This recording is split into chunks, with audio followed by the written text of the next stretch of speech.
Hello again and thanks for tuning in.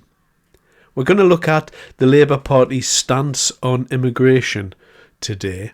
So we're going to analyse a clip of a Labour Party Member of Parliament talking on television and trying to justify the failures of tackling the small boats or tackling the gangs or smashing the gangs or however Labour want to put it. And then we're going to have a look at a specific case which has been in the news over the last week and have a look at exactly where Labour are going to go with this, because I think this is going to prove to be a bit of a sticking point, a problem for them, if you like. So first of all, we're going to have a look at this Labour MP who's been on TV in the past couple of days, and we'll see what you think of this. It's good to see you this morning, Mr. Norris. And can I start with that breaking news this morning? 2,200 migrants have crossed the English Channel in the past 10 days alone. Unprecedented numbers, 10 straight days of crossings.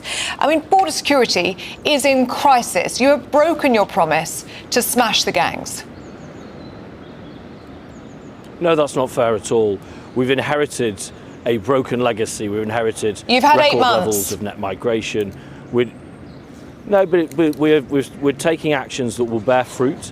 We've done more returns. As you know, significant numbers of return, 19,000 people, 3,000 foreign criminals. We've done four of the biggest deportation flights that we've seen for very many years.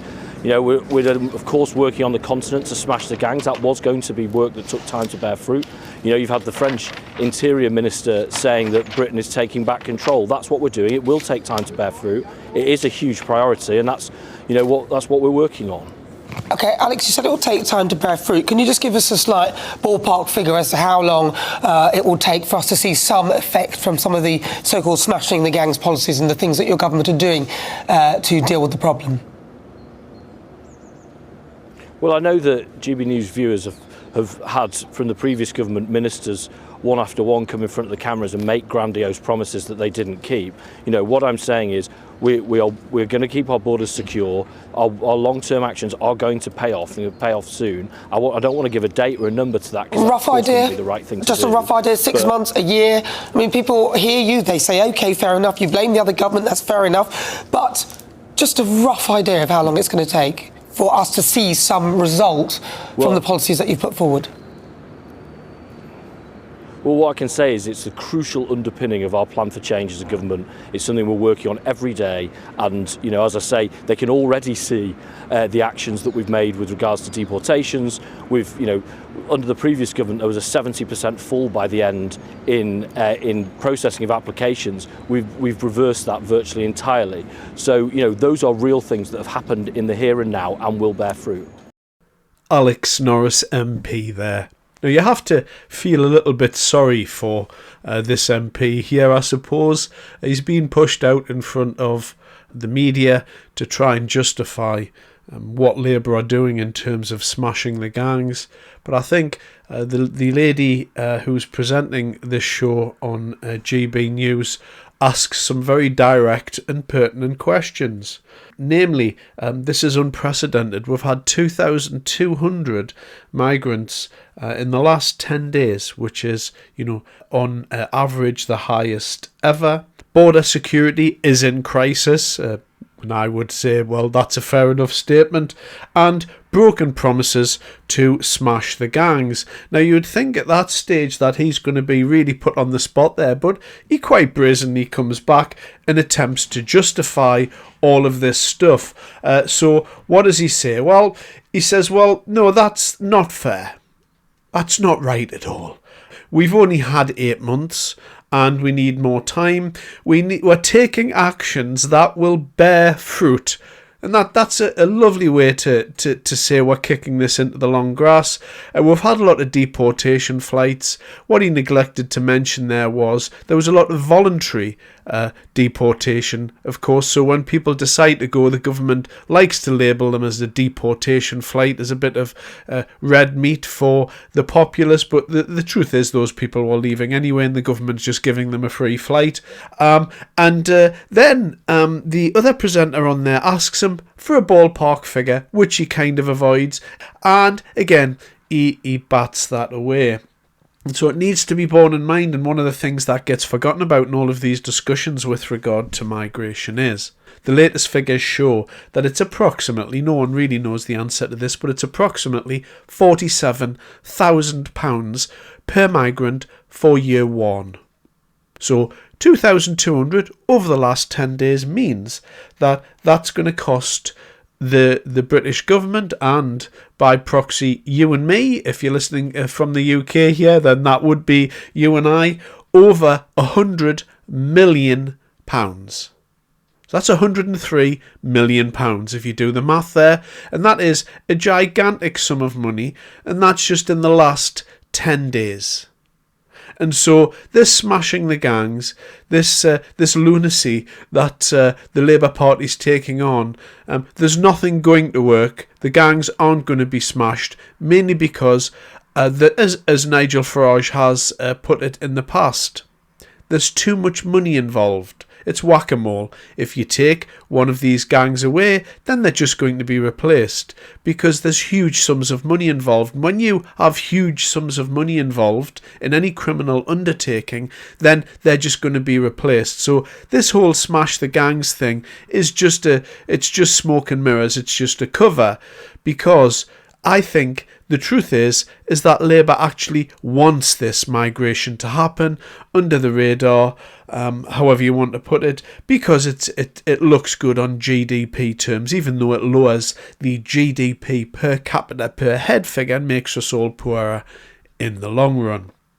Now, moving on to the curious case of Abu Wadei, if that's the correct pronunciation of this man. I think we can call him a terrorist. So I'm just going to pop some rolling stuff onto the screen here of what this gentleman's been up to. One of the videos that I'm going to show you is of this gentleman who is on camera, and he appears to be crying, and at first glance you think, oh, this young man's crying into the camera.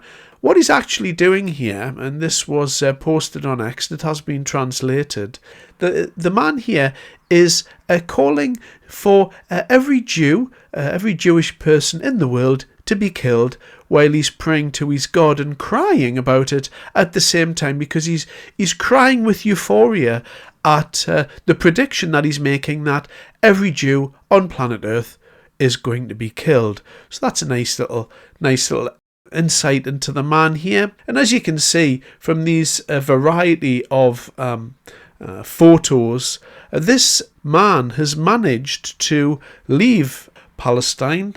He did leave before the October 7th massacre, and he's made his way all the way into a rubber dinghy on the channel.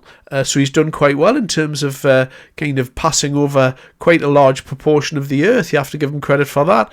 And he's on his way, well, he was on his way into this country. He's actually arrived in this country now. So this man, who is claiming to be a disciple of his God, and he believes that his mission is to come to our country and kill as many Jews as he can get his hands on. Now, the government have actually arrested this gentleman. So the government have now arrested him, and he's in custody. Now, this event, if you like, is going to be a good barometer for how the Labour Party are dealing with deportations, because this young man here is a danger to our society. He's a clear and present danger to people in this country. He's a terrorist. So this young man is a terrorist. He's made his way into this country. He's been arrested by the authorities, mainly because he's been in the news. And there's no real way to know how many of these people have made it across within the general asylum seekers in these dinghies that they come across in. So I've no doubt that there may be some asylum seekers in there. But this young man has made it, and there will be more like him, I believe. But regardless of anything else, what we're looking at with this young man here, what are the authorities going to do with them? You would think that they would just deport them. Are they able to deport them? I don't know. It would seem like an easy choice. Like, the man is a terrorist. He's a proven terrorist. He's been on social media proving that he's a terrorist time and time again. And the Labour Party are going to have to make a choice to deport him. But let's see how that plays out. No one's really sure how that's going to play out.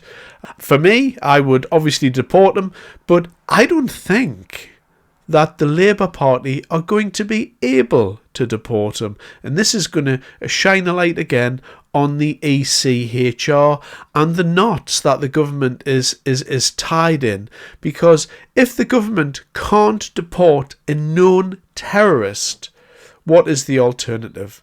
Is it the case that the British taxpayer is going to have to pay to house or jail or watch our security services for the rest of his life in this country until he commits an atrocity? Or are the Labour Party able to deport this person? Because if the Labour Party, the government, are unable to deport known terrorists when they arrive on our shore and they're captured, then I would put it to you that we've got even bigger problems than we first imagined. Anyway, thanks very much for your time. I appreciate it.